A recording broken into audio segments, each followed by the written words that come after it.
Sandeep sir, खरं तर एका जमान्यामध्ये भारतीय फलंदाज फिरकी गोलंदाजी खेळण्यामध्ये अगदी दादा मानले जायचे, पण आज ती परिस्थिती नाहीये अनफॉर्च्युनेटली। म्हणजे कानपूर कसोटीमध्ये आपल्याला पुन्हा एकदा ते जाणवलंय।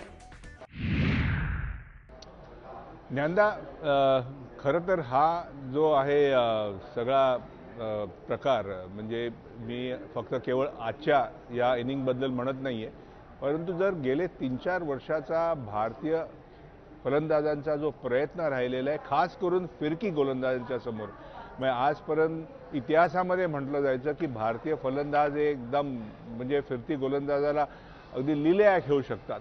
परंतु जर आपण पडताळून बघितला इतिहास, गेल्या 3 वर्षाचा इतिहास, खास करून फलंदाजाचा, तर असं दिसून येतं की आपले फलंदाज जास्त करून फिरकी गोलंदाजांच्या समोर शरण आलेले आहेत आणि त्यांचा खेळ जे वेगवान गोलंदाज आहेत त्यांच्या अगेन्स्ट चांगला झालेला आहे। आणि ही निश्चितच चिंतेची बात आहे, ही चिंतेची गोष्ट आहे आणि ह्याबद्दल बरंच काही सल्लामसलत आमच्या निवड समितीने केली।